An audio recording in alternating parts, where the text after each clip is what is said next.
What's up, everybody? It's another wonderful Monday night at Chewin the BBQ Fat.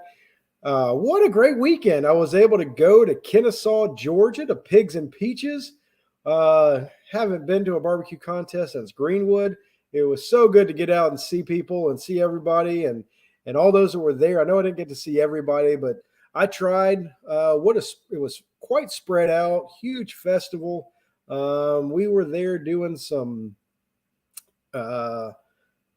reconnaissance work, I guess, trying to figure out what's going on for our contest. And man, we were able to do good. So, Joseph, I know you're excited about this show, and I'm excited for the comments that you're going to give out. I'm excited for all the comments that are coming out tonight because the two guys that I've got coming on tonight are friends with everybody in barbecue, and they all give each other a hard time. It's going to be a blast. Brent, how you doing? Good to see you. Lincoln, hello. What's up, Bearded Monkey? How you doing? Matt Goodman, my man, how are you? Alan O'Neill, good seeing you, man. Hope you all had a great weekend. Hope everything's going well. Dean Henry, good to see you, man. Golly, it's so cool. Elite Barbecue Smokers, what's going on? How you doing? What's up, Richard? Thank you all for coming on, watching the show. Share the page, like the page, enjoy. Get on YouTube, like or subscribe, whatever that is that you do on YouTube, and I'd love to have you on. But man, I tell you what a great time it is. It was so fun to go out there to a festival and see what they do. Kennesaw does a great job with their festival, and we learned a lot. We were able to pass out some brochures, get some people coming in. I'm feeling pretty good about our vendor situation at our contest coming up. What's up, Aaron? How you doing? All the way from Colorado, I believe. Jacob, I can't wait for it. It's gonna be a fun show tonight, especially with Frank. Oh, I'm sorry. We'll get into that in a second. But man, just an awesome time. We were able to get a lot of confirmation about people coming in. We were able to get some vendors coming in, and I'm going to go ahead and say it right now. We are on a waiting list already on Backyard. Backyard is already full on a waiting list. So if you're in the Backyard, you want to join, go ahead and sign up, and we'll let you know if you're on the waiting list or not. But that's cool.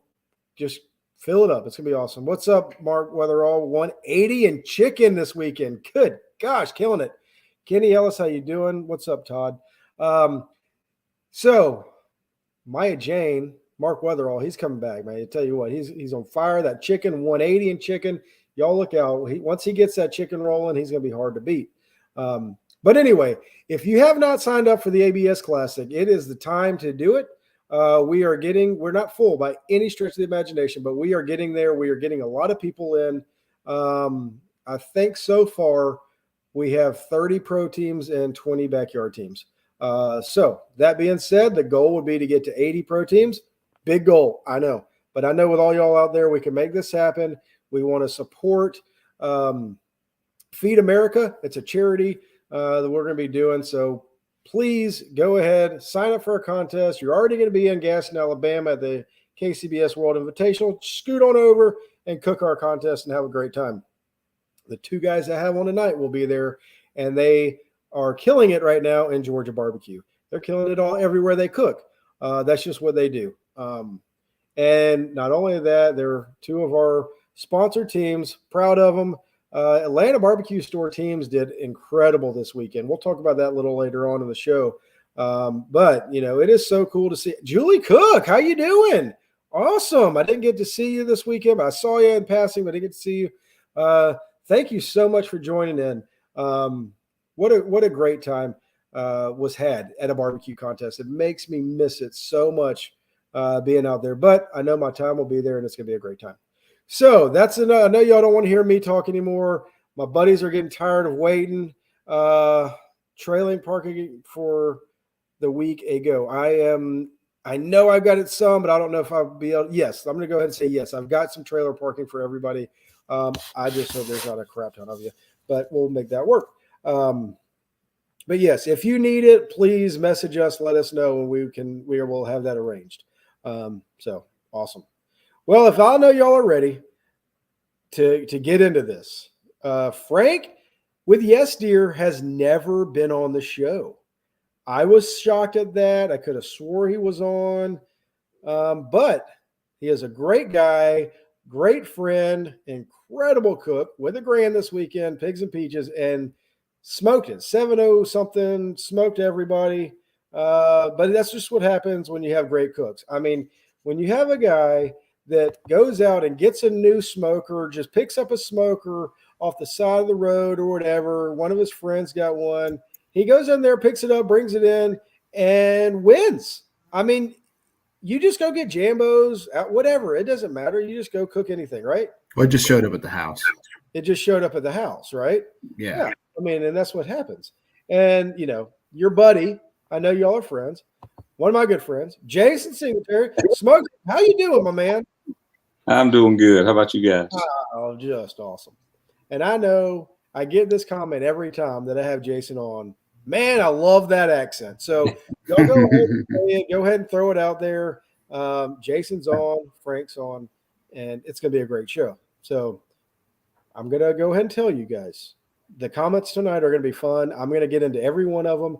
And so if y'all have any questions for these guys, feel free, throw it at me. I will ask them anything and everything. So Lincoln Andrews, Frank, he says, as soon as I mention your name, great sauce. Tell me a little bit about this barbecue sauce he's talking about. And where is your favorite place to get it? Well, I mean, I buy it from the Atlanta barbecue store. No, we have a couple of sauces, as a lot of folks know. We have a competition sauce that we run on chicken, ribs, and pork. Tell us what the name of that is, because that it is called. Well, it's called Yes Dear Competition Sauce, but the street name for it is Not Juice. That little story came behind when we were making the sauce. Chad, my cooking partner, was working on some different recipes, and he kept putting the samples in the refrigerator in his house in apple juice bottles, and the kids kept cracking the lid and pouring the sauce out. So he put a little blue painter's tape that said Not Juice on the tag on the bottles. But then when we started sending samples out to people, well, the tags went with it. So everybody that got samples got a little blue tag that said Not Juice. So it kind of stuck with it. So that's our competition sauce. So the people that tried it, they got the sauce, and it was in a grape juice bottle or something else. That was the early days. That was the early days. Yeah, that was the early days. So we've been pretty fortunate for it to do well. And a couple years ago, it was on first place Memphis and May ribs, and I mean, we've had luck with it. We've had quite a few people, cooking around the country have luck with it, and pretty proud of it. So we've got two other sauces that go along with it. We have a red sauce, which is a little tangy, a little bit more vinegary type sauce. We blend the two sauces together for ribs. And what ratio do you blend? It's about 75 comp sauce to 25 red sauce.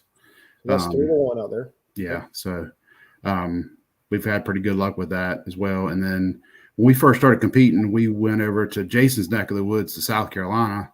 And, if you cook in South Carolina, you got to have a yellow sauce. So we developed those contests, the SCBA contest. Typically, you feed the people after you're done cooking. They give you $8 to cook. And once you're done your turn-in box, you feed the crowd. And, man, the first couple of times we went there and we didn't have a yellow sauce with us, people just kept on walking. So that's where the yellow sauce came from, was from South Carolina. But it's a sweeter sauce. It's not real mustardy. I like it on fish and chicken and all other kinds of stuff. And where are you from? I'm originally from Virginia, so Richmond, Virginia area. But I'm in Savannah, Georgia now. I've been here since 1994, so been here longer than I was there. So that's awesome. Yeah, Jason, he did a great job, didn't he? Yeah, he did. Yeah, I mean, I'm proud of him for a first time guest on our show. I can't believe I've never been on here either. That was surprising. Sure, you have. I was talking to Chad. I think Chad's the spokesperson. Believe it or not, we let Chad be the spokesperson. Right. Yeah. Chad used to be the one that was always came on and everything else. Chad is on. Chad has made an appearance. Yeah. Chad Warner. He is. Chad will be in Baxley. He will be in Baxley? Chad's going to be in Baxley. Yep. All right. Baxley, Georgia. So Banjo. September 18th-ish? 15th, 16th? Somewhere go to. I can. What a terrible lead-in I'm doing. Go to Baxter, Georgia. It's going to be a great 16th and contest. 17th. 16th and 17th. Smoke. Yeah. What is the name of that thing? Smoketoberfest or something like that. Timberfest. Yes. September. Smoke Timber. Smoke Timberfest. Something like that. So, Derek, I apologize. I am butchering we this. got you covered, Derek. Smoke Timberfest. Yeah, that's it. It's going to be another GBC contest. So Awesome. September. Thank you, Julie. Thank you, Derek. Thank you, Joseph. Everybody's coming in now, and they're letting us know 16th and 17th. Derek, I apologize. I completely did that. And you know what? Mark Weatherall, he's so good. He comes in there and gives us a link for this. So if anybody needs to, you can just click on that link right there. Boom, there you go. Go sign up. I know he said he still has room for more people. Go ahead and sign up for that contest right after you go sign up for the Atlanta Barbecue Store Classic. I think What's he's got up, Tim Malloy? room for 40, he said. He's got room for 40 more or 40 total? 40 total. Okay. That's for a first year contest, that's what he's shooting for. Who are these guys and what did they do with Chad? Nobody knows. Like Chad is, Chad's the he's just in hiding. He's ready to come out now that Frank got a grand. You watch, he'll be at the next 5 or 6 contests just because. I hope so. What's up, Sean Cosby? Frank looks better on my phone filter. You know, I told him that I was actually fortunate enough this week to be in there when they took the picture of the chicken. And if y'all know yesterday, they were pretty famous, right, Jason, for their chicken photos. That's right. At a contest. So I was able to actually witness one of these pictures, camera sessions. It was pretty amazing. It was hectic, wasn't it? It was pretty crazy. But anyway, so Jason, tell me a little bit about your weekend. What's going on with you? Oh man, this past weekend, man, it was great. I finally got that brisket win. Right, That was insane. I literally, when they called me out for brisket, well, once they got through the top, the bottom 10, I said, "Shit, I ain't got a chance in brisket now." So they started counting them down, especially got number 1. When they called me up, I was like, "Did they really just say my name?" I got up. I said, "Oh, I'm going home. I quit. I retire. I'm done." That is awesome. And I do believe you had the brisket whisperer there telling you a little bit about the brisket, right? Well, actually, being Frank's nephew, he was helping run my boxes. So when he come in, I had 2 different sauces laid out on the. I said, "We're gonna sauce brisket today. You pick which sauce," because I'd been tinkering around with one, and it was red. And then I had the other one there, and I tasted both of them, and he picked the red one. That's what we rolled with. So, and then you know, by the time brisket gets around, everything just starts tasting pretty much. I don't have a good taste for anything by that time. So I said, "Do we need finished dust or what?" So he said, "Yeah." I put him 2 pieces out there, did one with and without, and so he told me to roll with the finished dust, and that's what we did. So he helped me out a lot. Yeah, I sent my nephew over to help Jason, and he beats us with a 180 in brisket. Good job, Uncle Frank. Right? That's right. You won. I don't think you got anything to complain about, Frank. You win. You win the turn. What's up, Black Magic? How you doing? So Joseph Puccio is paying for everybody's entry to the truck pool at Derek's contest there. That'll be a good time. I've never been to the truck pool. Friday night truck pool. Right after rib turn in, we're going to the truck pool. All right. Where's that? Is that on It's site? better every day. Is this on site? I think it's just right around the corner. Oh man. Speaking of uncles, did y'all have any uncles at the contest this weekend? There was an Uncle Frank there. There was an Uncle Frank. All right. So if everybody doesn't know, Frank had a grand this weekend at Pigs and Peaches. Jason come in with the reserve grand. 2 of y'all came in there and Frank, what'd you have? A 740 or something like that? 740, yeah. 703. 703. And then Jason, you had a what? 699.99 something. I was all over it. But hey, Bad Rooster was like pushing me right on up there. We were like less than a half a point apart. So I tell you what, he's on fire. Yeah. Adam, I didn't realize it was that close to. I actually saw that on the score sheet actually yesterday. If they had counted his 2 180s and ancillary prizes, we'd all been in trouble. Oh, I know, right?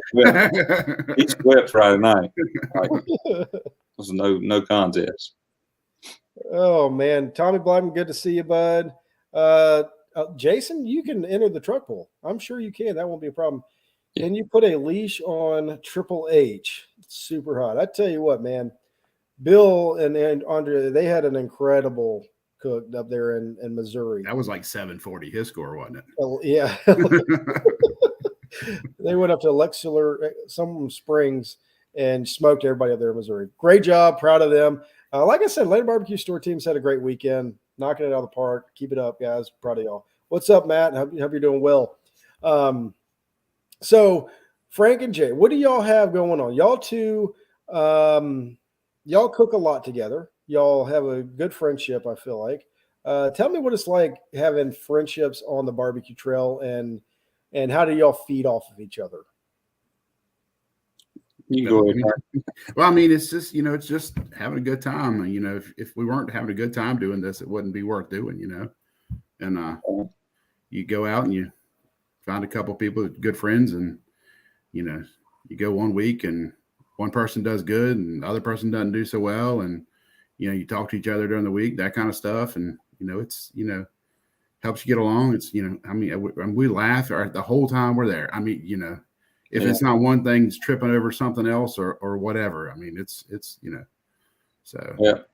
My whole deal, I've always kind of cooked either by myself or when Glenn was cooking with me. He would go whenever he was able. I mean, that was pretty much anytime I was in the truck, Glenn was there. So, and then after Glenn passed away, I was kind of doing it by myself again. And then I knew Frank for the last several years, and then got to know Joseph really well at Apalachicola, not this past year, but the year before. So it's coming up on, 2 years, I guess. I've been hanging out with old Joseph. But anyway, I just hung out with Frank and Joseph there that weekend, and man, that friendship was made there. And I mean, just the three of us, I think, been kind of tagging along together ever since then. And we had all, I'm telling you.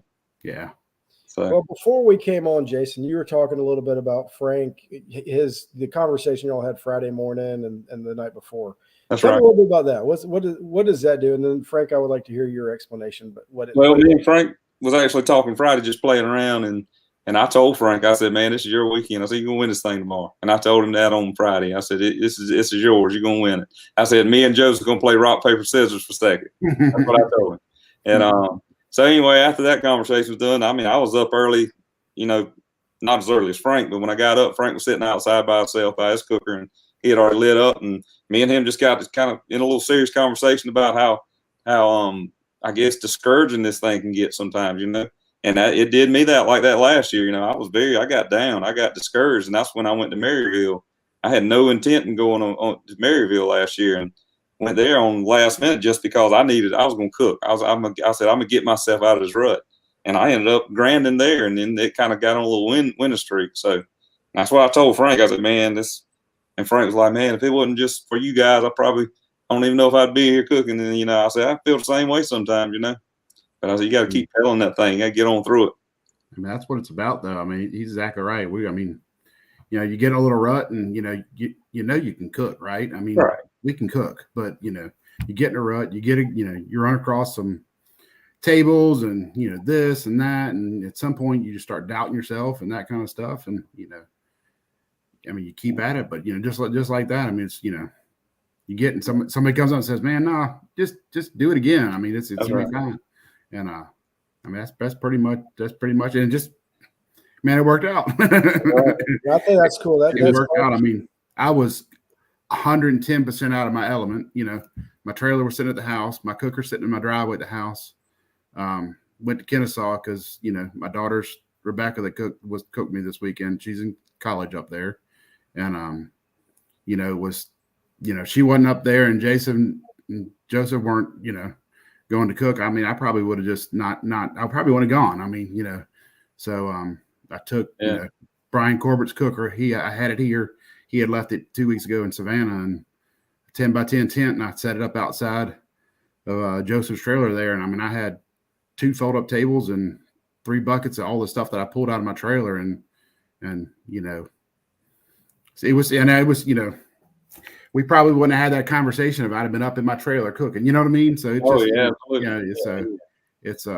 but this whole competition thing, it's you can cook. We all can cook. The biggest challenge is getting all 4 of them to work together. If you can get all 4 of them to hit just an average, above average, I would say, just get them to you got to get all four of them to work. Yeah. Man, you can have three of them just killing it, and then one's going to kick you down. And anyway, that's the biggest challenge, this whole competition thing. My cook, it was cooking out in the tent was definitely different. I mean, chicken turned in. There was 2 or 3 people walked up to the table while I was building my boxes. That's unusual because I'm usually in a trailer, right? And the guy's talking to me the whole time, and I mean, just nice it can be, it doesn't bother me, but and then come back, go pull ribs off, ribs were barely done. I mean, like I pulled them off the time I needed to slice them. And started drizzling rain. So I had to move the table out of the rain and get everything over. So we got ribs turned in, started building the pork box, the table I was using to build boxes on. At the pork, I ended up with a couple people standing there again while we were building boxes, asking questions. And then as I went to put my last slice of money muscle in, Rebecca bumped the table, and I had borrowed a couple of 2-inch blocks of wood from Jason and put under one end so the table would set level. She bumped the table, and the whole table went boom. Oh. And everything in the pork box went in the bottom of the box. So it was like, that almost landed on the ground. That almost was trouble. Yeah, that was almost a bad deal. So and it's not like you had a minute 30-second walk either. No, it was a 5 or 6 minute walk. I mean, so it wasn't, thank goodness Rebecca was there and Ben was there. Thank God. Jason room boxes and Jesus. Yeah, I mean, so but just the cook was completely not a normal cook by any means. So, what's normal this day? When I say normal, just in the trailer, normal. Right. You kind of get routines. You put music on, do whatever, and so that's one thing. I mean, I've been thinking back about it. It's just completely kind of old school. You know what I mean? So, well, what y'all were talking about earlier, it made me think, and Jason was talking about it before he came on, and then just hearing y'all two talk about it, it talks about the barbecue family. I mean, that's something that if you don't have somebody in barbecue, find somebody that you can get close with, because it is a very frustrating sport, hobby, competition, whatever you want to call it.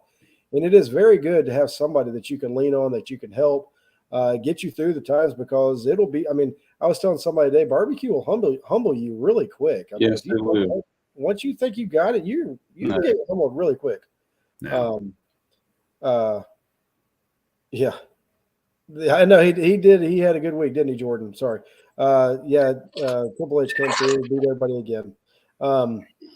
But having somebody like, I mean, if y'all watched the show last week, we had Jordan and Bill on, and just seeing the relationships that they have and leaning on each other and helping each other out, it's very good, and it helps out. Mark Weatherall, very frustrating. It's good to talk it out with fellow cooks, and that's so true. And listening to these guys are good, right? Like, these guys are good, and they're going through it. So if you're not, I mean, just know that everybody goes through this, and it's okay, and just go talk about it, work it out, and have fun with it. Yeah, we need Frank back in the trailer. But I mean, that's what's so cool, and that's one thing I wanted to talk about with you two coming on tonight is. And Joseph, I know he's another one of y'all's friends and everything else. And I didn't get to have it, but Joseph's known for his cooks. He's always cooking something. He always seems to be having something on the Blackstone or cooking something good. And I missed that this weekend. But it's just a great example of what it's like to be able to lean on somebody and have somebody help you through all this stuff in barbecue. So anyway, is there anything else y'all want to talk about that? No, I mean, it's crazy. Like, I mean, we cooked Savannah 2 weeks ago, and, I was on the phone with Chad driving back, and, and he and I talked before we went too. And he's like, what'd you do different than what we cooked 2 weeks ago? I'm like, nothing. Yeah. Same food. So,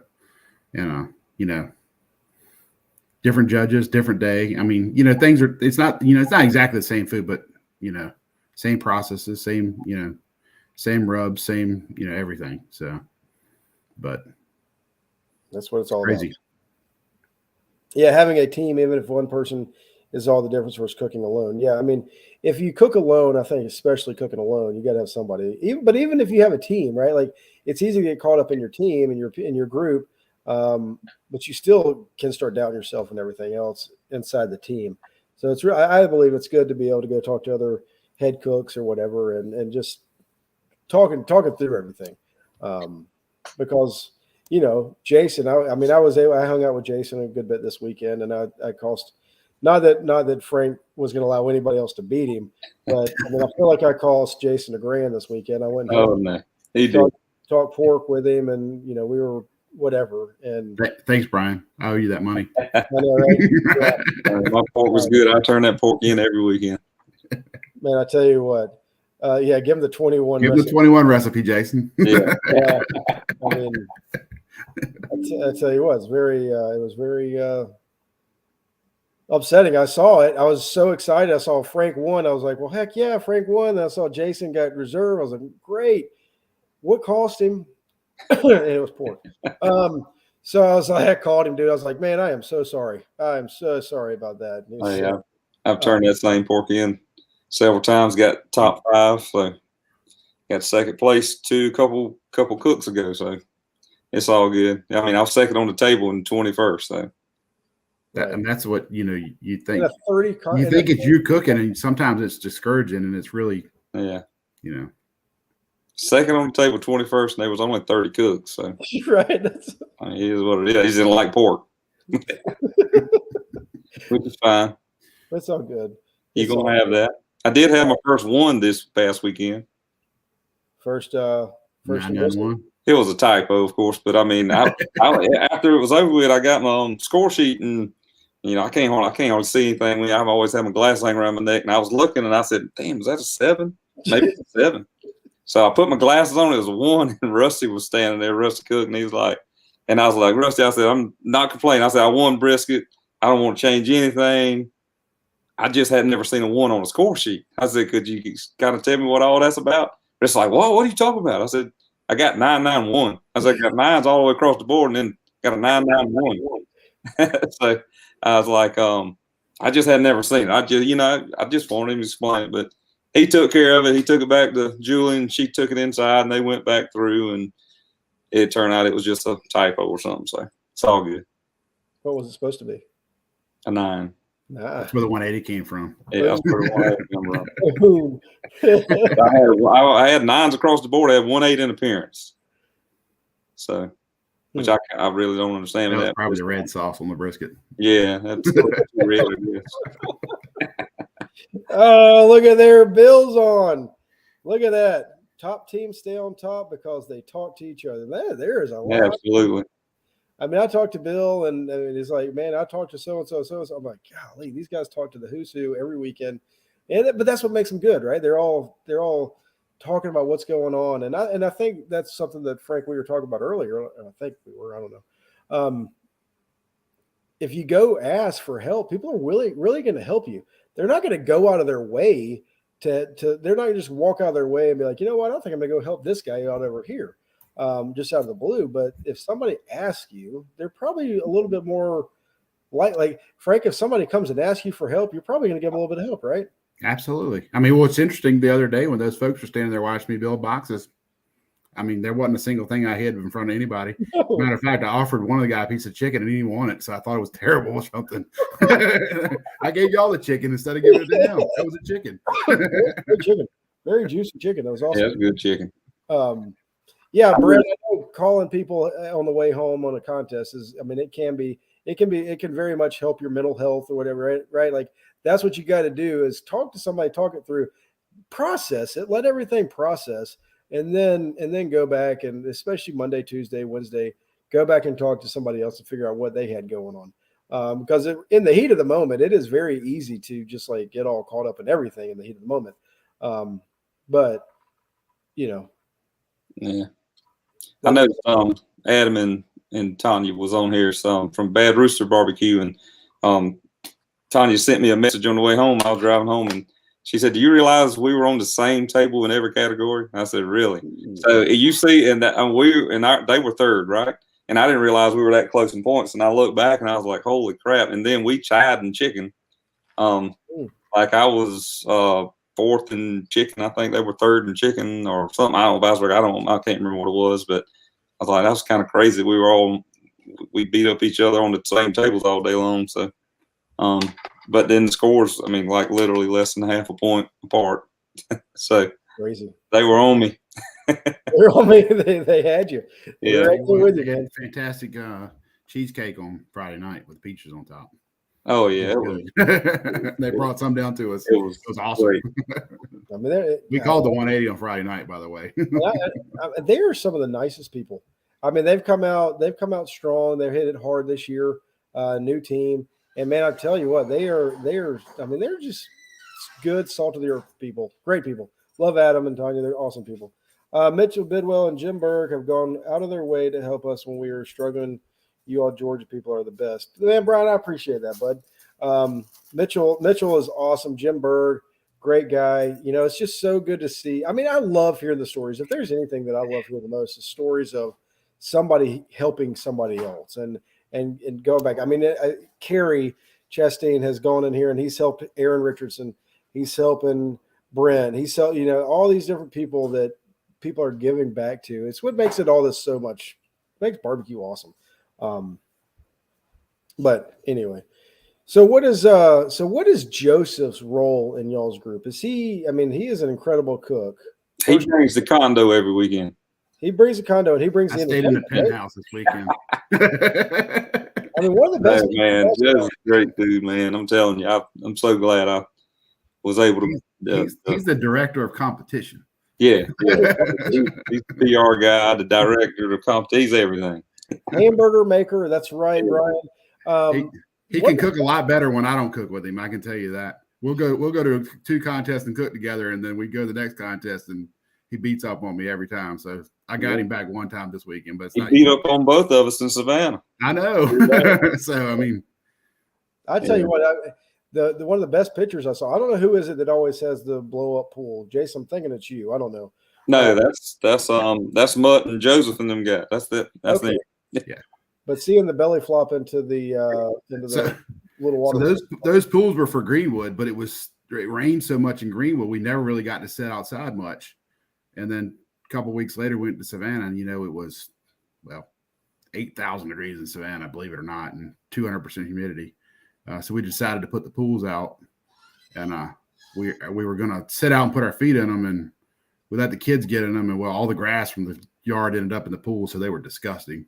So the deal was, before the rib contest on Friday night, whoever won had to do a belly flop in the pool, and Jason didn't win, I didn't win, Joseph screwed up and won, so we're like, it's your turn, and of course there were 8 cameras around as soon as he got out there, and he is not graceful. Oh man! So speaking of one meat categories, we are having a one meat category, and I'm telling you right now, that has been one of the. It's a hit. I mean, we've got a lot of teams signing up for the one meat category Friday night, the rib contest. We got backyarders in it. We've got pros in it. We got everybody in it. What is it? What do y'all think about the one meat category? Do you like the idea? Do you not like the idea? Why? Why not? Just curious what you think. Go ahead, Jason. I like them. Yeah, I mean, you've done a couple. Problem with it. I mean, didn't y'all do chicken and ribs at one? I did chicken at one last year in Myrtle Beach. Okay. That was cool. I mean, like I say, chicken and rib. Chicken, you can get that done a little bit quicker than ribs, but I mean, either one of those two are fine. I mean, it's just like in Savannah, I wanted to try a few things different on my ribs. I just been wanting to try something different, so I did. So actually, I learned. Jason and I tried the same thing and didn't know the other person was doing the same exact thing. Exactly. Not too much. There you go. Yeah, I just malloyed my ribs a little too much. We went to a certain class and learned a rib recipe. Yeah, so it worked out for him, but not me. Yeah. And then I pulled them up. I cooked them a little bit hotter. I was picking at Tim. I told him I malloyed my ribs a little too much. I mean, I had them baby sizzling, son. I had that Tim Malloy dial up. I mean, it was. But hey, I thought they were pretty good. I'll be honest with you. That is awesome. Baxley has a one meat one meat rib on Friday also. That'll be fun. I've never done a one meat category, so I'm planning on going to Baxley. Lord willing, everything works out, we're gonna be at Baxley, and I'm gonna be doing that one meat category. That'll be fun. I don't know if y'all what's give me some advice for doing one. Advice? I'm looking at one meat category on Friday. Are you doing ribs or chicken? I'm doing ribs at mine, but I guess actually I'm talking about myself cooking a 1 meat rib contest. Oh, just you bring a new drum, new rubs, and then you sell the drum Friday night. Yeah, you'll be fine. Just make sure you got the wheels on it before you sell it about 10 o'clock at night. There's nothing like putting the wheels on there, so it's kind of awesome. Now, interesting enough, I'm cooking on the Outlaw, so the 1 meat contests are they're a little, used to having other meats in the way, so it changes the way it cooks. So I think I'm actually going to bring a drum and cook the ribs on a drum, just because I'm not lighting up the Outlaw just to cook 1 meat on it. So not a bad idea. Just a different perspective on different cookers. Man, see, guys, right there, what y'all don't understand, you just got a tip from the man himself telling you how important airflow is on your smoker. Don't go in there thinking that you can just go cook on something on your with the airflow without. It's gonna be changed. It'll be different. I would take if I were just cooking 1 meat on there, I'd take 2 pans and put them where my butts are and put water on them, so it didn't change the airflow in the cooker. Listen to this. That's just so you get the same area of the way it cooks. Boom. Guys, this is some good advice. All right, anybody watching, please give me some questions. Bill, give me a question to ask these guys. I know that y'all got some questions you want to know. Frank is he's like a vault, but we'll get something out of him. Just let me know. Let me know what kind of questions you want me to ask him, and I will definitely ask him. They don't want to ask us anything. Derek's got 4 drums. He can't use them back, so just saying. Let me tell you about those 4 drums that he's got. I was next to him in Savannah. You ain't gonna be able to use them. That guy uses a framing hammer to put the lid on those drums. Yeah, I've never seen the lid actually bowed all the way out, but he gets them to seal up right. But he's one of those noisy neighbors. Yeah. I was about to say, yeah, he's got 4 drums. I saw him this weekend, and man, I tell you what, they're seasoned. They're nice. They're clean. They're beautiful. They're clean. But they are like, you've got to know what you're doing to use those drums.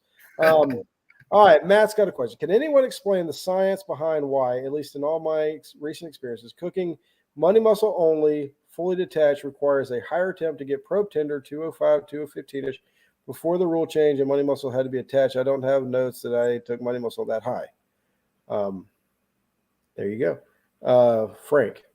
Well, I don't know the science behind it, but I'll tell you, Joseph and I had a conversation about the rule change and how things have been since the rule changed, and we've tried to cook just money muscles versus cooking the.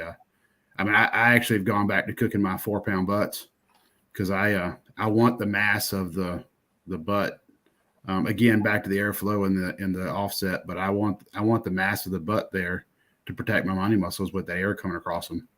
I don't know quite how the answer to that question, but I think I got to learn to cook my money muscles by themselves a little better before I, take a stab at it. I know when I've cooked with Joseph we've cooked some collars and smaller money muscles, and we've cooked some pieces together, and it's been mixed results. So there might be something to the science of it that us old rednecks ain't figured out yet, but we're trying. Well, Jason's like a professor. No, you look at him over there. He's going. It sounds like he's got the. What are you doing, Jason? Yeah.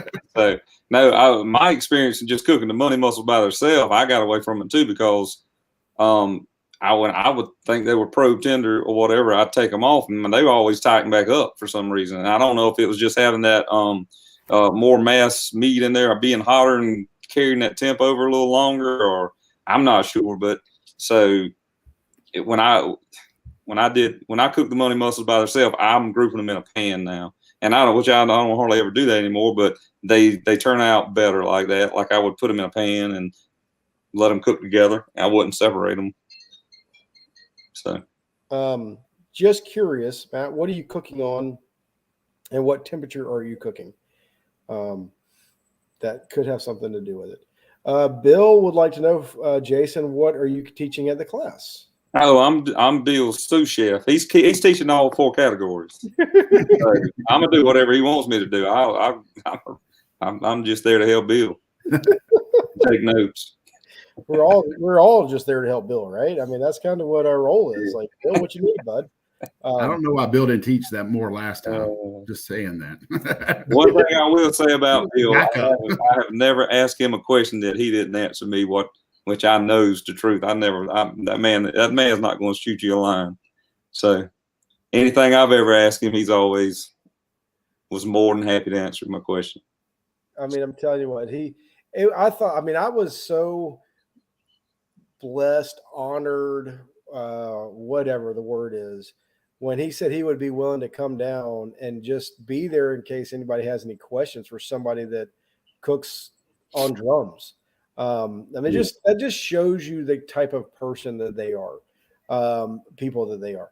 They literally went out of their way, drove down, and like Jason and Frank both said, they helped. They answered. No, that's where I asked him questions at. It was just very interesting to me because he cooks on drums, but he cooks. To me, it's like a totally different process than everybody else cooking on drums. It's just the man. Yeah, he's good at what he does, obviously. Yeah. So, and Frank, you were there too, right? So you were able to see some of the kind of stuff that, and they'll be cooking a category. Like I say, I don't have the category yet, but we're working on it. 48-inch Lang, 275, 285 usually. I place 3 money muscles on the wire rack top behind my pork shoulder. If you're at the top left on a Lang, that is hot. So that's part of that's where the heat's coming off the reverse flow part. Yeah, the top on a Lang, especially the top left, is super hot with a lot of airflow. And then even on the top right, where all the exhaust is, it's hot in there. So that could have something to do with why you're going so high on your pork. I don't know. Just a little. Y'all agree with that? Yeah. Oh, absolutely, yeah. Yeah, if he's cooking them up there in the hottest part, then they probably are going to run up 210, 212 before the tender. And you said you're worried about taking them that high. It's just scary for me to push a money muscle that high. Like, I'm by no means a pro like all these other guys, but it wouldn't bother me. I mean, if it takes that temperature to get there, it takes that temperature to get there. As long as it feels right and it's doing what it's supposed to do. Well, I mean, and if you don't know how far you can go, I mean, push it till you go past it, because then you'll know how where you can take it to. I mean, that's right. You gotta. I mean, and we joke about cooking the driveway. If you take it, just take one past it and see how far it goes. I mean, just put 3 of them in there and go to 3 different temperatures at the house and see what it does, and that gives you a range of what you'll find out what's going on. Yep. Gordon Kirkpatrick says the same thing. Run them till the tender. Don't be scared by the temp. I mean, I don't know. I don't really look at the temp. Do y'all look at how much are you cooking to temps? Not really. That money muscle, I'm just putting the probe in. I'm not using Jason's probe because Jason's probe is a little limp. It just falls over when you. Where's my camera? It just does like that when you come. And he's like, "Here, try this stuff," and I was like, "You used it." I walked over to my buddy Joseph's trailer that he's got 5 brand new ones in the trailer, so I don't need to buy nothing. I mean, look, they're on sale. I get an email every week. I feel like that they're either the last year's models are 40% off. I mean, we'll all chip in and buy Jason. That'll mess him up. He won't know what to do. I looked at it like the thing just kept like flopping around. I was like, well, I mean, it was still reading the temperature anyway. But hey, you do you, right? It's whatever makes you feel comfortable. Joseph said he met Bill at Brasstown. He helped him with chicken that weekend. He's a class act. I'm telling you, he is. Yeah, pretty much all the people that we sponsor are class act people. Jason, you in the same spot at the Royal this year? Yeah, same spot. Right, I'm right in front of barbecue bus there, right in front of Brian. So awesome. Yep. Yes, that's right there with you. Maybe I can go see y'all. Brian, love to see you again. I've cooked the bottom rack before. It takes about an hour and a half longer. Yeah, that just shows you the difference in the variances on temperature on that Lang from the top to bottom rack. And there's completely different airflow. The top has more airflow. The bottom rack is really getting that heat from that plate. So it's 2 different. I mean, right? Know your smoker. Know what the difference is in the top rack to the bottom rack. The higher I take them, the longer I rest. Just usually get half of that 3 season. Okay. Does Jason's probe need Cialis? Yes. Yeah, it definitely does. Take the batteries out of your Thermopin. There you go. I cooked the probe tip. When I see 21x, my eyes get big. 2 on something. Yeah. I mean, I get you. Yeah, but I had a probe in a rib this weekend go to 442 degrees. So I know I was walking by. You hear me? He's like, well, that one's 442. I was like, that's probably. He goes, yeah, that one's bad. Joseph Pushy has a barbecue store on Wills. Well, Joseph, that could be that is a true story. That is very true. Competition for me, huh? Just kidding. It's come from your store, though. Come over to my trailer and borrowed something this past weekend. I said, please take it. I said, Jesus, please let me have whatever he wants, because I know he's like 3 or 4 times a weekend get stuff. And he never comes to mind. I was like, yes, if I got it, you can have it. Yes, take it. But that's one thing that is very frustrating for me is, we had the store, and when I first got the store, we carried everything with us, I feel like. But now it's like, man, I only bring the stuff that I use. And I feel bad because somebody's always coming to me, hey, Brian, do you have this? Do you have that? I'm like, well, if I use it, by all means, yeah, I've got it and you could have it. But what's the class date? Great question, Sean. Don't know. Not a bad idea. The mini Atlanta barbecue store, man. And I tell you what, Joseph's probably a better person than the guy that owns Atlanta barbecue. That guy that owns Atlanta barbecue store, he's a little whatever. Now the wife, she's pretty awesome. You can't beat her. But the other guy, he's a little sketchy. But Joseph's a great dude. If you do need anything, and I'll tell you what, if you need anything, I'll get you back if somebody gets it. There's a beer in the cooler out front if you need it too. Always. And it's always full of Natty Light, right? How do we feel about our new leader and his direction for KCBS? I'm going to have Rod Gray on the show in the next couple of weeks, and I'm looking forward to it. I think Rod Gray is going to be awesome for the KCBS.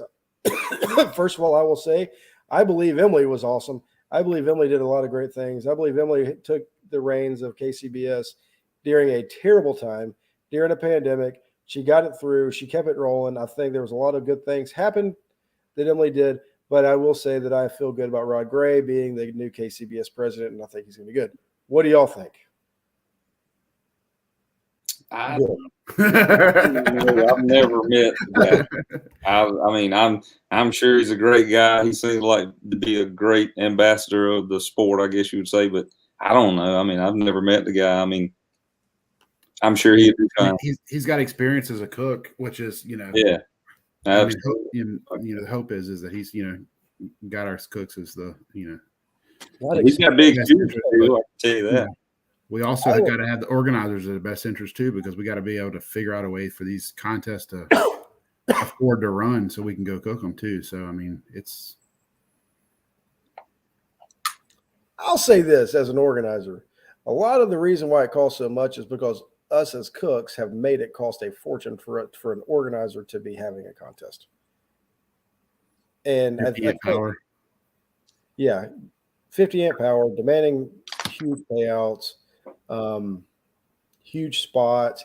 We're having our contest at the Cumming Fairgrounds, and if anybody's ever been to Cumming Fairgrounds, it's a fairly big spot. And I go back to think my very first contest I ever cooked was at the Cumming Fairgrounds, and I cooked out of a 10x10 tent. Hey, so did I last week. Right, 2 10x10 tents, and I remember that. There was a lot of teams in that area. Well, now you go there, and I'm trying to figure out how many teams we can have and everything else. I'm like, well, that's one spot. That's one spot. That's one spot. So you look at what 3 of our spots are now. It used to be 6 to 8 teams used to be able to fit in that same spot. So as an organizer, you got to have bigger spaces. You got to have more power, more water. No, I don't think it's a bad thing. I can't complain. I have a 43.5-foot trailer. I can't complain. I'm the problem or whatever. I'm not the problem. But I also know that it's going to cost me more money to go bring that trailer in when I go than if I were to cook out of a 10x10 tent or 20x10 spot.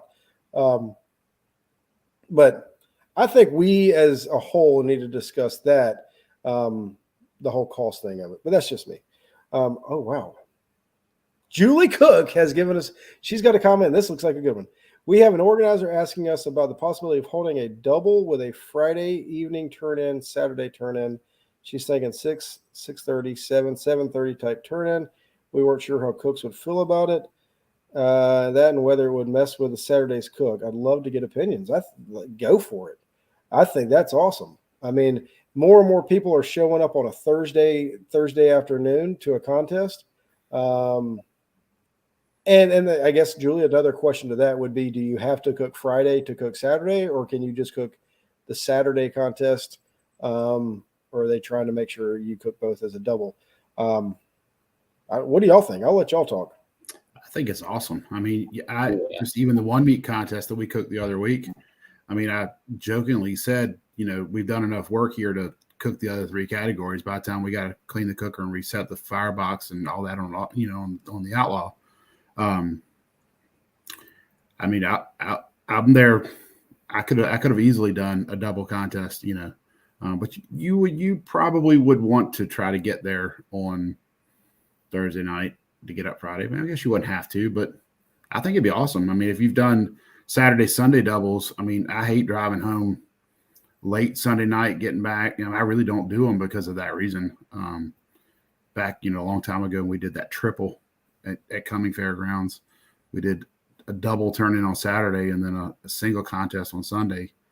I mean, but no, I think it would be, if you wanted to stay Saturday night and drive home Sunday, if you were wore out, you still, have the opportunity to. But no, I think it'd be awesome. Julie, there you go. You're getting a lot of answers. Please, anybody else comment, whatever. Julie's watching the comments. She's seeing this. Let her know. She says this is in West Virginia on Father's Day weekend, which is why she's trying to avoid the Saturday turn-in of a double. Julie, one thing about Father's Day in comparison to Mother's Day is most of the time Father's Day, they're like, yeah, whatever, go do it. That's like, travel baseball. It's like, oh, yeah, have 4 tournaments on Father's Day. But anyway, that sounds great. That's one thing I love about this show is we get cooks on here, we get organizers on here, we get reps on here, we get judges on here, and we're able to get all of the different sides of everything on barbecue. So I love the fact that an organizer, because that's what it's all about. It's all about that organizer, whoever the organizers are out there. It's up for them to come up with something different, for something special, for something to make us as cooks want to go cook that contest, right? You can't just throw a KCBS sticker on a contest and expect the world out of it. There's got to be something that the organizer's doing to make it different, to make it better, and to make it stand out. So awesome. What would payout structure be the same for both comps? I don't know. That's something that they'll have to answer. And I would imagine it'll probably be how many teams show up and everything else. Pretty cool though. All right. Any other questions for these two guys? They are in. That was a great question, Julie. Those aren't clickers. I don't know. He's talking about my glasses because I always have those glasses around my neck. Those yeah. Oh, Lord. Oh, Lord. So Natty Bird recipe I knew was coming up. The Natty Bird recipe. What is the story of Natty Bird? If anybody's ever been around these guys, you know that Natty Bird is something that is their hashtag. It's this, that, and the other. Give us a quick explanation of what exactly you are talking about. I think I might have told this story before on here, but anyway, that thing's kind of started a couple years ago. Whenever I was taking a picture of my chicken on the table right before I was getting ready to put on the smoker, I guess, and once I realized that, I looked at the picture, it had a natural light can in the background, and that's when I hashtagged Natty Bird. I think I put on there best chicken injection ever or something like that. Natty Bird injection. I can't even remember how it all come about. And Brian's on here, Brian Corbett. He called me about a week or two later. Or it might have been a little while later because I was doing pretty good in chicken at that time. And he's like, man, I got to ask you something. Do you really inject your chicken with natural light? I was like, no, man. I was just you got to drink that natty light with that while you're injecting, or you don't do good that day. That's no superstition or anything, but you got to drink the beer. You saw it, Brian. That's where that started. So. Yeah, and then like I say, it didn't hurt that I was getting calls in chicken too. So once I started hashtagging that thing, and then of course, just kind of went from there, and that's how that come about. Yeah, I'm saying I don't put a little bit of natural light in my chicken now. Maybe I can't say I did or did not see that. I'm not maybe going to say one way or the other. But that is one thing that's out there that is it is kind of funny to watch. I mean, that's what there's certain things about Saturdays that you look for on Facebook or something like that. Like, oh man, what do these guys got going on now? That's always something that you see. So Brian Dwyer says that Washington, Iowa, Wisconsin has been a double Thursday, Friday, Saturday comp for the last 9 years. There you go. So if it's been going on for 9 years, it seems like that would work. So talk to Tim Shoop. A little while back, we saw somebody ask about backyard teams cooking with us. I mean, if somebody wants to come cook with us, just shoot us a message and come cook with us. I mean, I think Jason's the same way. I mean, yeah, I don't mind. Not a bit. Yeah. We were talking about that earlier. You tell folks, I'll come show you whatever you want to, just ask, and nobody asks. So that's what we were talking about earlier, right? Right. Yeah. You don't mind helping people, but you're not going to go out of your way and be like, you just don't want to impose on anybody. I mean, so I think Jason Joseph just said, I think that means he needs to come cook with one of us and maybe he can learn something. That's awesome. Derek Johnson wants to come cook. How do y'all feel about predominant backyard comps turning into KCBS sanctioned comps in the years to come? I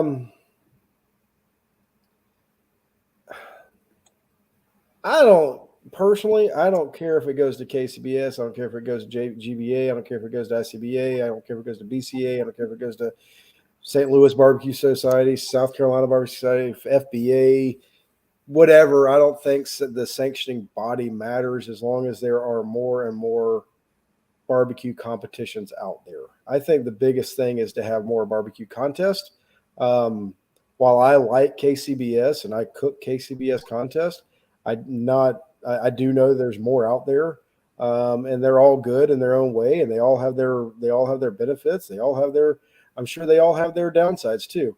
I mean, I would think if just any organization is going to be better than a non-organization, just so you have some consistency in judging and that type of stuff, so you get and recognition, right? Like, how are you going to know that there's a backyard contest going on? Like, unless you just are in the know with whoever's the organizer, or you're friends with them on Facebook, or you just happen to get something tells you about it, you're not going to know. But if it's a sanctioned event through that organization, you have a better chance of getting teams like Smoke Central, Yes Deer to show up and come cook. But if you don't know about it, there's no way you're coming to cook.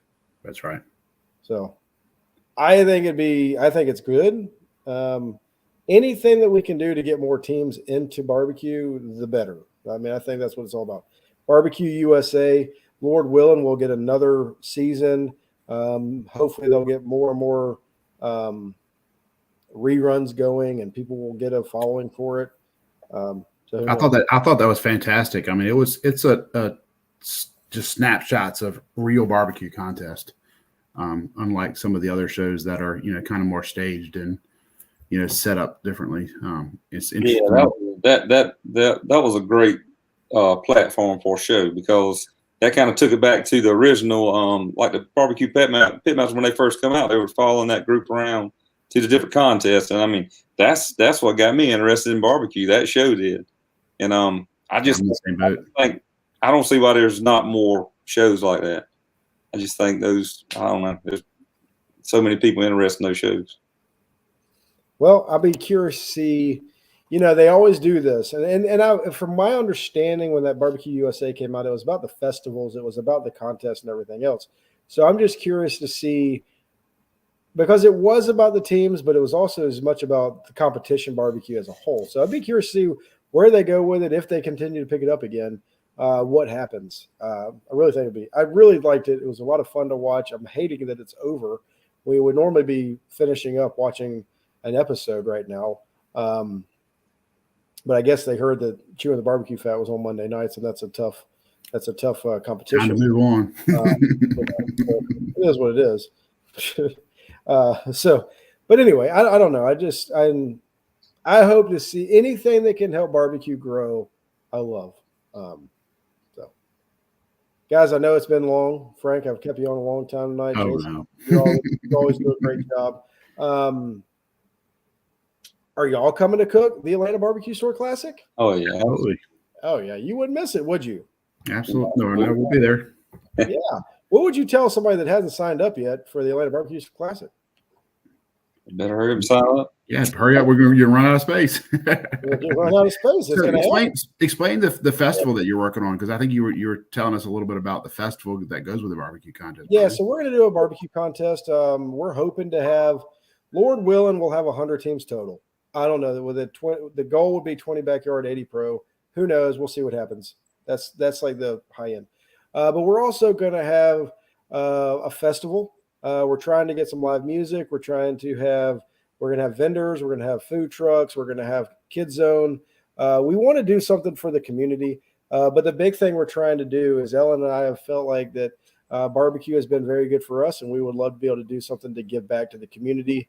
So we started the Jarvis Foundation, and through the Jarvis Foundation, we're going to be raising money to give to Feed America, which is in our area. We've asked them to give them the food and the money to the Northeast Georgia Co-op. I don't know if anybody knows, but all the co-ops that you're dealing with, they're all struggling for food. All the food banks are struggling. They need food. They need as many donations as you can give. You go to the grocery store this day and time, and it costs a fortune to do anything. So our goal is to be able to raise money so that we can give to Feed America. Also, the other thing that we're trying to do is, I know for me, any contest I've ever been to that has had somebody that I can donate my leftovers to, I've always been somebody that was like, here, take them. Multiple reasons I don't want to have to do it. I don't want to have to process it and put it up, and I'd much rather give it away to somebody. But we're also able to help somebody. So we're going to be bringing in somebody that will be able to take the food and distribute that to shelters or wherever, so that somebody can have a meal to eat. I believe there will be a can drive that goes along with Feed America. And the other thing we're trying to do the day after our contest for years has been a motorcycle ride for Toys for Tots. And that's where they start. They start at the fairgrounds and they drive through ever. So we would love to be able to see if we can get some toys donated and then be able to present those toys to the Toys for Tot guys leaving out Sunday morning, just as something like, hey, the barbecue community is in this with you too. Thank you so much for everything you do. So we're trying to have a festival. We're trying to make it to where the public can come in. We're not doing public choice. We're not doing public choice or any of that stuff right now. The first year, we feel like we've bitten off way more than we can chew as it is.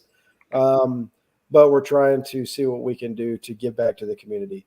And the festival, we're just hoping that will bring in more people. So the more people that can come in could possibly donate and do things for the community.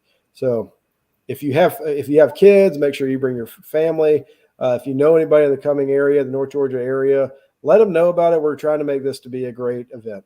If you know anybody that is a band, that's an up and coming band that wants to practice, we don't have much money to give, but we would love to see if we can't have some people come and sing and do some cool stuff like that. So, yeah, that's awesome.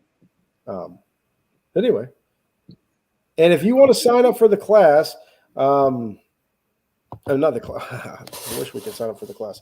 If you want to sign up for the contest, it is www.absclassic.com. And that will take you to the website. You'll be able to sign up there. If you want to be a sponsor, if you know anybody that wants to sponsor it, we're still looking for sponsors. You can do that. If you know anybody that wants to be a vendor, has products that they want to sell, any kind of sell. Ellen's got this great idea, and I love it. She's always thinking. She would love to have it be a like it's right around Thanksgiving. So if you can do some kind of Christmas gear, selling Christmas product at the vendor. So trying to make it a little bit of everything. James Park, how you doing? All the way from Australia. Don't forget to advertise for judges early. Tom Morris is our judges coordinator. I need to get in touch with him and find out how we're doing on judges. But yeah, if you're a judge, go out there and make sure you sign up and see what we can do to get it out there. Brian, most musicians love to eat. Okay, great idea. We can definitely give them food. And Toys for Tots would be a good cause also. Yeah, we've already talked about the Toys for Tots. We've got that going.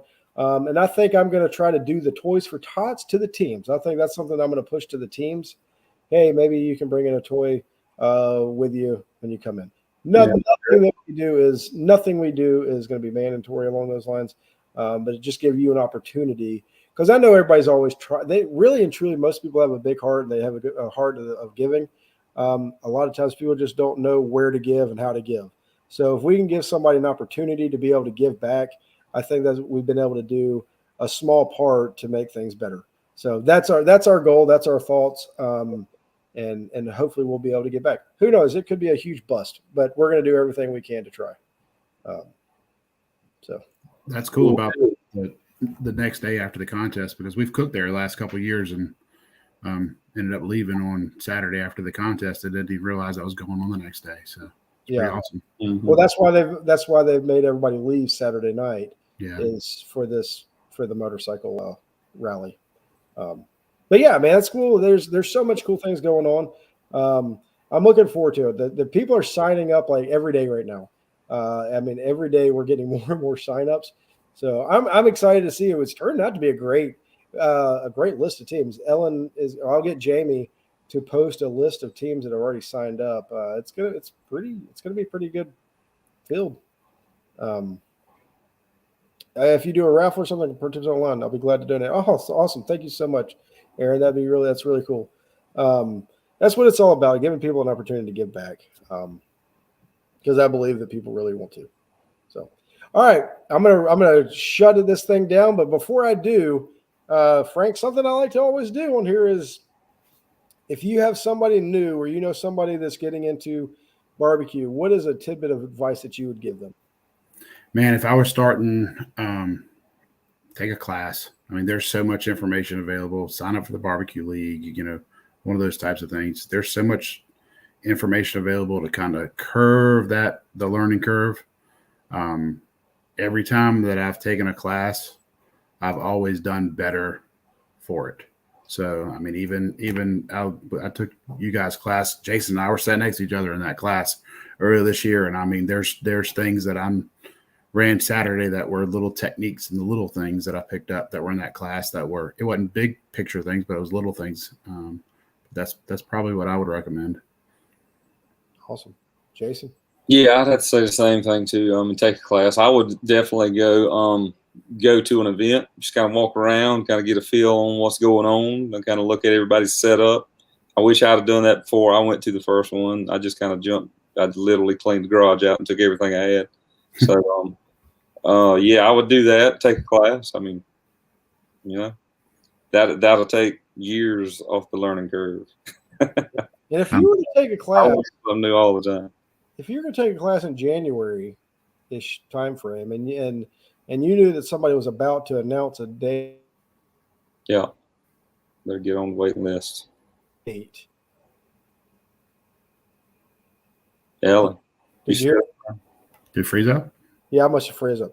If you were to take a class in January, then you knew that the dates were about to be released. What class would you recommend people taking? ABS class. There's actually two of them, Brian. There's the ABS class, and then I'm hearing a rumor of the Georgia Barbecue Championship class in either February or March.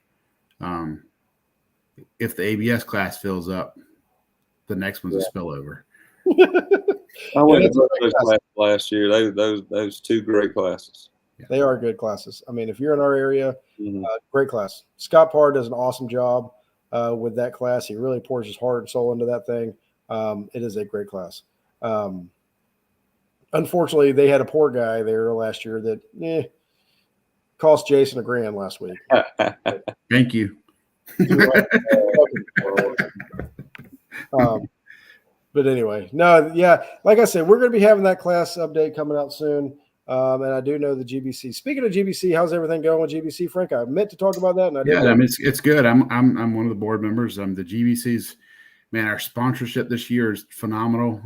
We were able to kind of reach back out to the industry and the community and that kind of stuff. So we're going to be able to pay prize money like we used to from all of our sponsors and support, which is awesome. We've still got a couple of contests coming up. Bax is a GBC contest. Lions a GBC contest. Papa Joe's Banjo BQ is a GBC contest, and the Atlanta Barbecue Store Classic is a GBC contest. So that'll wrap up. 5, right?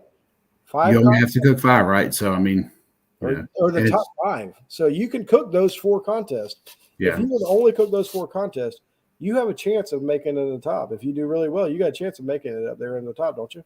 That's right. So you do have to be a member, though. No, you do have to be a member of the GBC to accumulate points, and that membership is already cut off for this season. But starting in January, it'll be a new calendar year of membership. So, well, if you want to ruin it for somebody else, you can go in there and cook that contest and take all their points. How about that? That's fine. We got some friends that like they say they like to extract money from Georgia. So come on. Yeah. One of my good buddies, Bill, he seems to be really good at he's good. He's good at coming down here and showing us how it's done. Taking all our money. We love it. We love it though. It's so cool to see. I just like how Georgia's getting to be I would just want Georgia to be on a bigger stage, right? Like for so long we weren't really on a stage. I just want to put the state of Georgia, barbecue at Georgia, on a stage and let it really show what's going on. And Jason, I know you're a South Carolina guy, but you're close enough to Georgia. We'll take you. Yeah, no, I love Georgia barbecue. Yeah, I always go to Sip and Swine and just let them beat me down that first contest of the year, and then after that I'm fine. But you cannot gauge Georgia barbecue from Sip and Swine because I cannot figure it out. I know I heard Brad was talking about that and Line Grill anyway. So I mean that place is brutal. I don't know what it is about it, but I love it. I mean, I do. I got up and walked back to the trailer. My chair was stuck to my tail. So I never got up. I do have a case of the sits at that place all the time. I never forget it. I'm like, man, I won the contest. I don't think I've got a call since.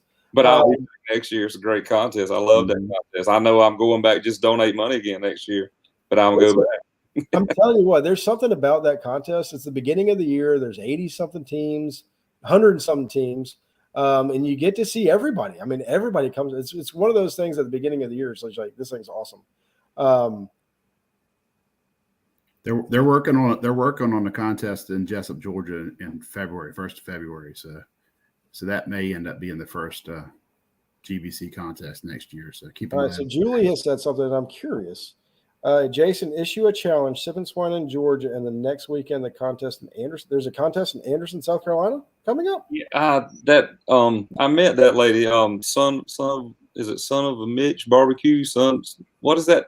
Yeah. Mitch or something like that. Or anyway, that lady was. I met her in Greenwood, so she's heading that contest up. I think. Correct me if I'm wrong, Julie, but super nice lady, and she was in Greenwood shadowing so she could learn shadowing a rep there.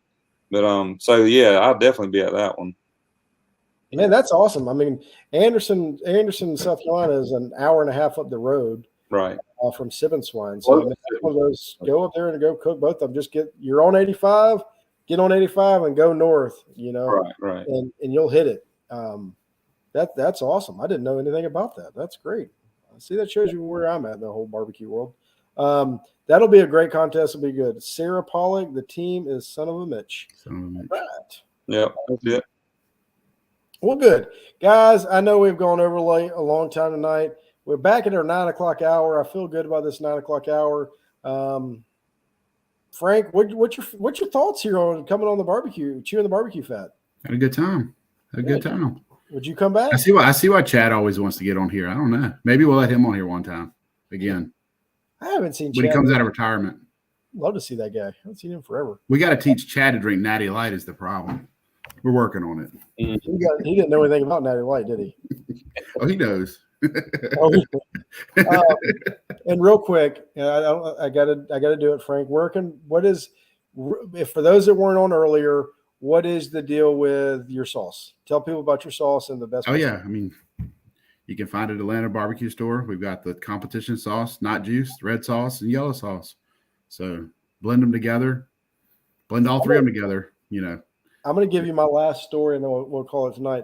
Derek, y'all all heard me talk about Derek Johnson on here. I love the guy. Great guy, incredible cook. He's on fire right now. He cooked next to me in Cumming, Georgia at his very first contest. And he was cooking, and he came back and he let me try his sauce that he had made up. And it was I think it was a honey vinegar, honey mustard of some sort sauce. And I mean, I remember trying, I was like, man, this is not bad, but it's not going to score in KCBS, right? And I had a bottle of comp sauce in my trailer, and I was like, hey, try this on everything and you'll be okay. And sure enough, he did, and he ended up reserving that contest. Not that he wouldn't have reserved it anyway, but it was just, I mean, it was one of those deals. It was like that Yester sauce. I mean, he said Yester barbecue sauce has never left my side since. And it was one of those things. I was like, if somebody asked me, what is a sauce that I can give you and that you can just go ahead and turn in with everything. Well, I say everything, chicken, ribs, and pork. I always say yes to your comp sauce. If there's only one sauce that you're going to have, that would be the sauce. Well, that was when we set out to develop that sauce. You know, we were just like everybody else. We were mixing 5 or 6 sauces together, and we set out to come up with a sauce that you could crack the lid, pour into a cup, and put on meat. That was our goal. So, you know. And sure enough, today, in today's world, it has become one of the 5 sauces that people. That's exactly right. It just became another one of the sauces that went. Right. I mean, it is what it is. That's the way. I don't think we're ever satisfied. That's right. Having a sauce that is good enough. It's, you know, Tom, that's a big statement. It's better than Blues Hog Original. You know, in this world, this day and time, and I'm not taking anything against any sauces out there. They've all got their place. I mean, like they've all, like Blues Hog Original is in probably, I mean, I promise you, Frank used Blues Hog Original in the original sauce that he came up with when he was developing. It was the base of the original sauce. Yeah. That's exactly right. That's right. I mean, Blues Hog Original is the base of base sauces. I mean, it is what it is. But anyway, guys, thank you so much. Everybody, thank you all so much. I agree. This was a great show tonight. Send Frank a signed agenda for his first time. You know, I spent, Dean, I literally stayed up for like 45 minutes typing up an agenda, sent it to Frank. He comes on. He's like, hey, man, where's my agenda? I was like, you didn't get it? I did. Oh. I was like, and then apparently I had one letter off of my email and I'd sent it to the wrong email. So now Robert's not on to give everybody an agenda. And that was the first thing I asked you. It was definitely. So I hear there's an agenda for this show. And I said there is. Jason's shaking his head. No. I was like, this is what we're going to talk about. But yeah, Big Butt Strut Barbecue Showdown, March 10th and 11th in Anderson, South Carolina. Denver Downs sounds Farm. Like Joseph right there. Before we get off here, I see Tom Tilley's on here. He's I got to give that guy a shout out too. It just blows my mind what he does every weekend with those kids, and nobody, enough people don't know what he does. So yeah, I mean, just that. I mean, he does everything he can to stand in the background, but none of that happens without him. No, that's exactly right. And the thing about it, the most impressive thing to me is he's getting, it's a new group of kids. I mean, he's changing out every so often. So it's not like he's keeping the same group of kids, but more schools should get involved in that program. And what Frank hit the nail, we were talking about them before we came on the show. Frank hit the nail on the head. He started out with some of them. And like, if you put on their team members, they change every week, right? Like, it's not the same kids every time, but those guys learn and they pass it down to their other group that comes in there, and they pass it down. And they're getting better and better and better and better. It's amazing.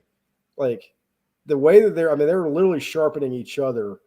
Because I don't know enough about, I should, but I don't know enough about it.